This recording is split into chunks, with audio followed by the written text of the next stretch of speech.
Hello, it's Saturday, March 15th, 2014, and I am out here in Imperial Valley getting ready to attend the celebration of life for Leonard Knight, founder and creator of Salvation Mountain in Nyland, California.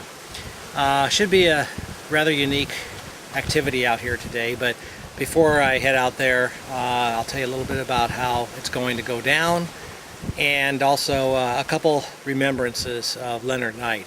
When I first met Leonard, it was probably 20 years ago, and he was working on Salvation Mountain, building it, and there's a hot spring right near the mountain. And I was soaking in the hot spring one winter day, and all of a sudden this guy comes up, and I thought he was some kind of a hobo or transient. He was just completely covered in paint, and he takes off all his clothes, jumps into the hot spring, and starts talking. And of course, turns out it was Leonard Knight. It was my first introduction to Leonard, and we talked quite a bit that first time.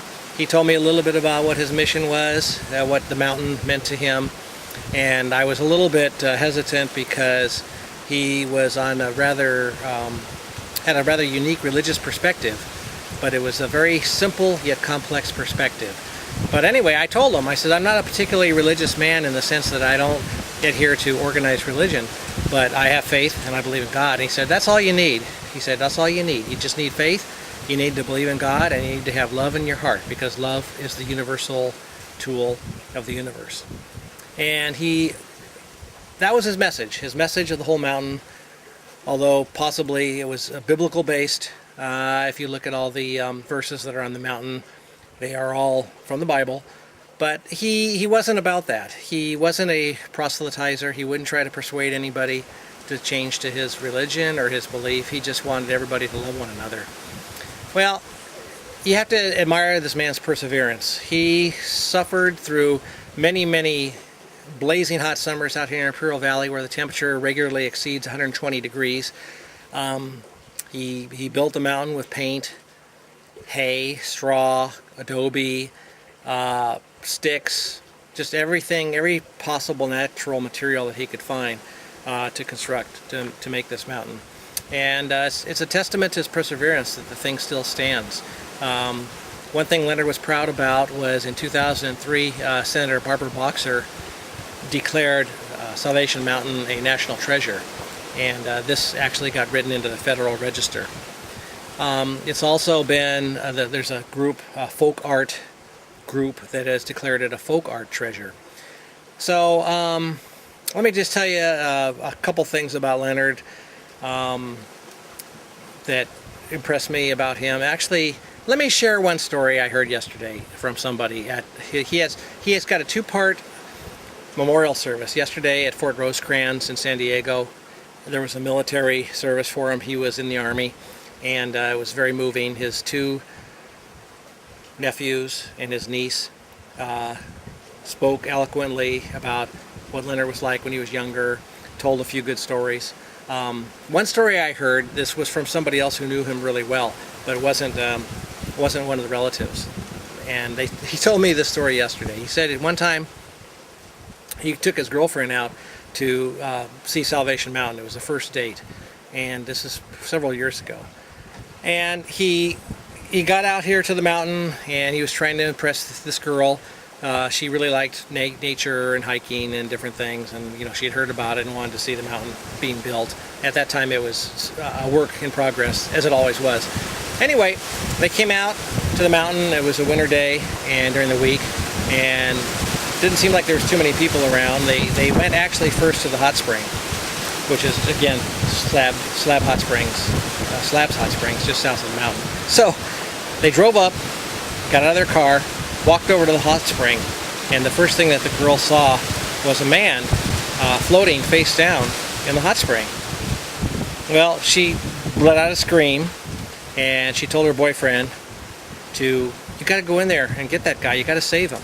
So the boyfriend jumps into the hot spring, grabs the guy by the arm, pulls him up, and of course the guy pops up right away. He was not dead, and he just said, I'm all right, I'm all right.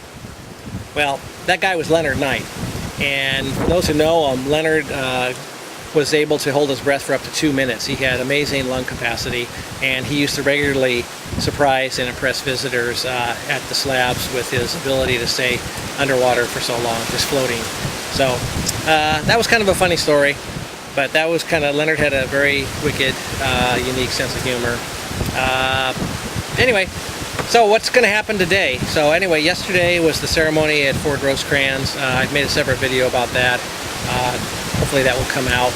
And today, what we expect is the Patriot Guards, which are a group of Vietnam veterans or other war veterans, mostly Vietnam veterans, who ride motorcycles, who escort veterans to their resting places after death.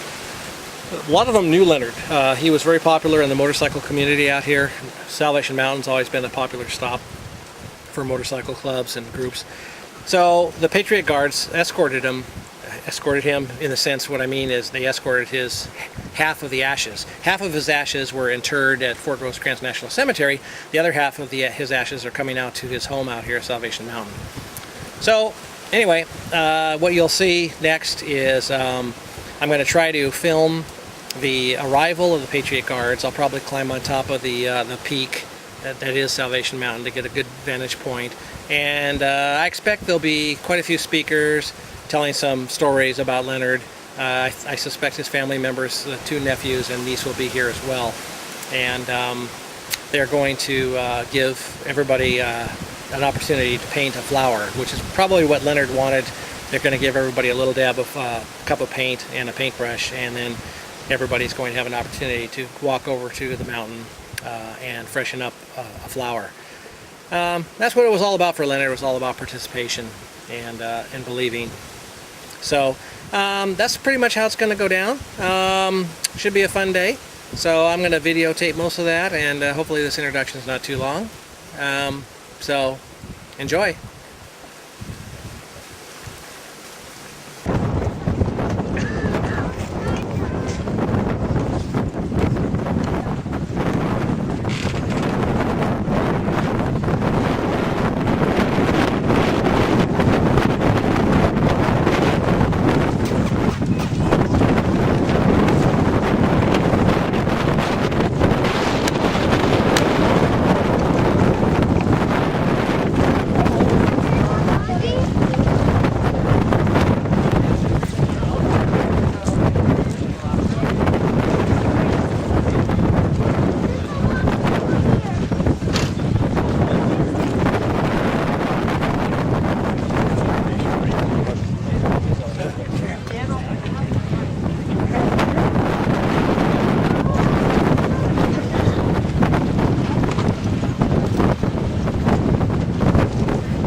Guard, stand up.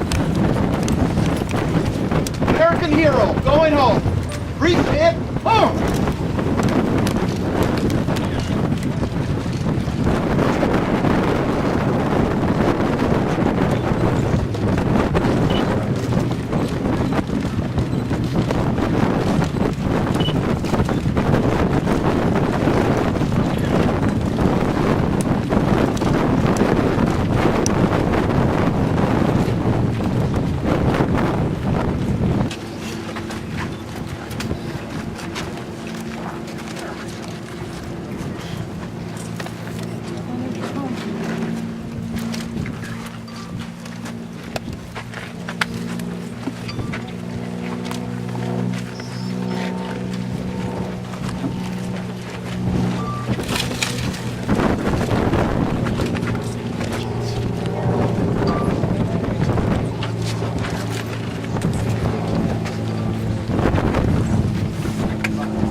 tripod is right here.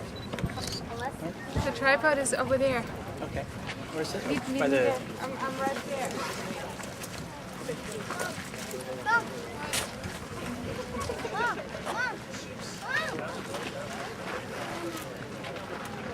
So, and we deeply appreciate that.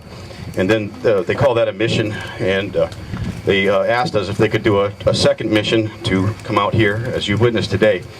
And they generally don't do that. They only do one mission for a vet. So there are so many kind men and women in their group that have a history with Leonard and a love and respect for him that they wanted to do it. So they've traveled from all over to do that.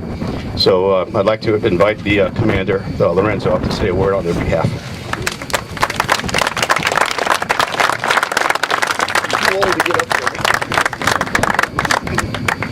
Thank you. At my age, I didn't know if I could make it up on stage here. We are the Patriot Guard. Many of you may not be aware of us. We escort our fallen brothers and sisters on their last journey. And we are a nationwide organization. And we, in particular, out of San Diego, there is a very small Patriot Guard representation here in Imperial Valley. In fact, we have 2 riders that joined us in El Centro. We had people come down from Riverside for this in the Patriot Guard, and one out of Prescott, Arizona. And that's how much Leonard meant to all of us. I myself, I was born and raised in Calexico, so I'm very familiar with the mountain and very familiar with Leonard. And I just wanted to tell you that it really is our honor. It was our, and thank you, family, for the privilege of allowing us to honor Leonard. The Patriot Guard is made up of veterans, and you don't have to be a veteran as long as you have it in your heart to want to support the troops and honor the veterans as they pass on. But we love our country. We respect and honor our flag. We appreciate and treasure the camaraderie within the Patriot Guard. We are the Patriot Guard. Thank you.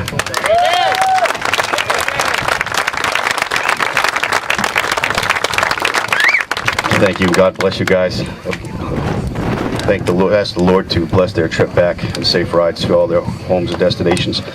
Our first speaker is our president of our organization, who is very close. Well, I call him a cousin now. He was a brother, but he'd really be a cousin since he's what we like to know as Leonard's lost son. Dan Westfald would like to come up and say a few words to open up the rest of the speaking. We will be allowing everyone an opportunity to speak. We'll start with Dan, and then we'll go through some family members who have asked to speak to you, and then some of the board members that would like to say some words, and then we'll open it up to everyone else. So if you've got your video cameras, I hope you brought some spare batteries. We might be here for a little while. Mr. Westfald?